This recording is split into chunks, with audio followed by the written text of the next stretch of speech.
자, 왠지 네, 오늘도 왔습니다. 자, 우리 오늘부터는요 5강에 걸쳐서 시제에 대해서 배워볼까 해요. 그래서 여태까지 우리가 35 패턴까지 오면서 시제에 대해서 배워본 적 있나요? 없었어요. 그동안 우리는 시제가 없는 문장을 사용했었는데요. 그만큼 베트남어에서의 시제는 문장에서 있어도 되고 없어도 되는 거예요.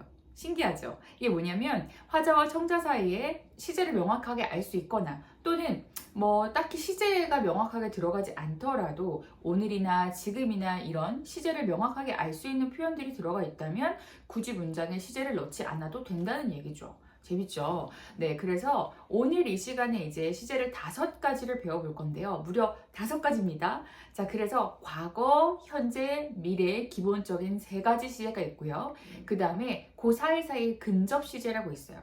막 끝난 과거 또는 곧 일어날 미래 라고 해서 근접 과거, 근접 미래 이렇게 2가지를 더해서 총 5가지 시제를 보게 될 거고요. 우리가 시제를 배울 때 사실은 시제는 다 단어를 외우는 거기 때문에 그닥 어렵지 않아요. 근데 여러분들이 시제를 배우실 때 진짜 중요한 거는 당연히 그쵸. 우리가 이 어순을 잡는 일이 역시나 정말 중요하다는 것을 포인트로 잡아주셨으면 좋겠습니다. 그래서 이 베트남어의 시제는 어디에 위치하냐? 라고 한다면 주어와 서술어 사이에 위치합니다.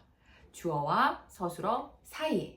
그래서 예를 들어 베트남어를 공부한다라는 문장이 우리한테 제일 편하죠. 그쵸? 네, 그래서 예를 들어 나는 베트남어를 공부한다라는 문장을 우리가 했어요.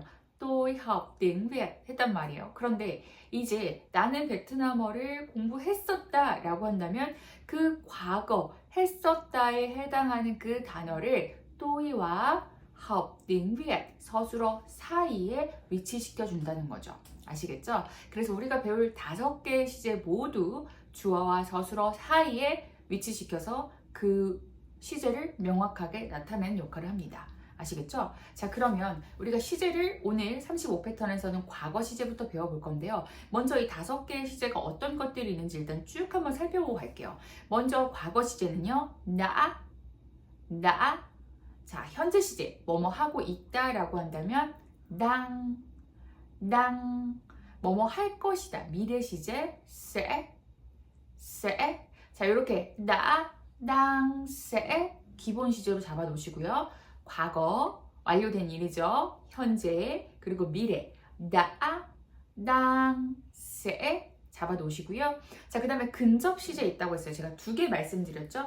근접 시제는 이미 일어난 일이지만 막 끝나버린 과거예요. 막 뭐뭐 했다. 예를 들어 방금 문소리가 쾅 나고 막 그가 들어온 거죠.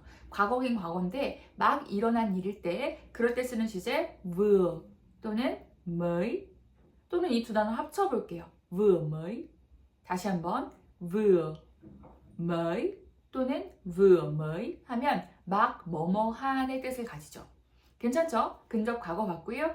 이제는 곧 일어날 일인 거예요. 예를 들어 언제 와? 근데 곧 도착해 이런 거 있잖아요. 정말 10분 정도 뒤면 바로 도착할 것 그런 거 바로 일어날 미래의 일이죠. 그럴 때는 sắp 을 사용합니다. 곧 뭐뭐 할 이란 뜻을 가져요. 그래서 이제 시제 5개 단어를 여러분들이 다 챙겨 두셔야 돼요. 먼저 과거 나 했었다 라는 거죠. 당 하고 있다. sẽ 할 것이다. 그리고 여기 근접 2개 배웠어요. 막 뭐뭐한 vừa 또는 mới 그리고 곧 뭐뭐할 sắp 이렇게 5개를 챙겨두시고요. 제가 시제 5가지 배운다고 했잖아요. 이렇게 5가지로 여러분들이 문장을 만들면서 계속 익숙해질 거예요. 사실 이게 다거든요. 시제는 문법적으로 복잡할 게 하나도 없는 게 동사의 형태 변화가 일어나거나 이런 게 전혀 없고요. 그냥 서술어 앞에 위치시켜서 그냥 그 시제를 명확하게 나타내기만 하면 되기 때문에 어려울 게 1도 없습니다. 다만 우리는 상황에 맞게 적재적소에 그 시제를 골라서 넣어야 되고요. 그리고 위치가 틀리면 안 되겠죠. 이 2가지 주의를 하시면서요. 자, 그럼 바로 나부터 들어갈게요. 나 하면 했었다라는 과거 시제이자 완료를 나타내기도 해요. 우리가 나중에 완료, 미완료 표현을 배울 건데 그때도 역시 이 과거 시제 나가 사용되죠. 왜냐하면 과거에 다 끝났으니까 완료가 된 거겠죠. 그래서 나 하면 했었다 그리고 완료를 나타낸다. 이미 했다 이런 것을 의미한다는 것을 챙겨두시면서요. 자, 그러면 우리 문장을 한번 만들어 볼게요. 자, 여러분, 어수는 어떻게 될까요? 당연히 주어와 서술어 사이니까 주어와 동사 형용사 사이에 나가 위치해서 주어 나아 동사 주어 나아 형용사 이렇게 되겠죠. 괜찮죠?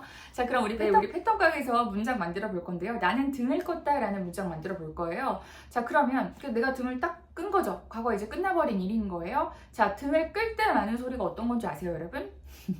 딱 소리 나죠? 우리가 딱 스위치 누르면 옛날 스위치는 그랬어요, 그쵸? 딱 소리 났단 말이에요. 요즘은 띡 소리 나는데 예전에 저 기억나는데 저희 할머니 할아버지 때 가면 딱 소리 났단 말이에요. 이렇게 검정 거 딱. 그래서 여러분 불을 끌 때 나는 소리 딱 하면 불을 끄다라는 거예요. 딱, 그쵸? 그리고 등불 또는 스탠드 뭐 이런 거 램프 다 낸을 씁니다. 낸. 자, 우리 여기 지금 스탠드 켜져 있는 거, 뭐 형광등 켜져 있는 거 다 낸을 써요. 해볼까요? 낸. 자, 그러면 불을 끄다 어떻게 만들까요? 등불을 끄다, 스탠드를 끄다, 따땐 되겠죠? 해볼까요? 따땐. 한 번 더. 따땐. 좋습니다. 자, 이번에는 불을 껐다. 이제 불을 끄고 있는 게 아니라 이미 꺼버린 거죠. 불을 껐다라고 완료된 것, 그리고 과거에 일어난 일을 말해볼 거예요. 동사구 앞에 뭐를 쓸까요? 과거 시제? 그렇죠. 계속 저랑 했었죠? 했었다. 나에 해당하는 과거 시제를 넣을 거예요. 그렇죠? 이제 외우셨죠? 따땐 하면 뭐예요? 불을 껐다 라고 해서 이제 과거에 끝나버린 건 되겠죠. 따땐. 좋습니다.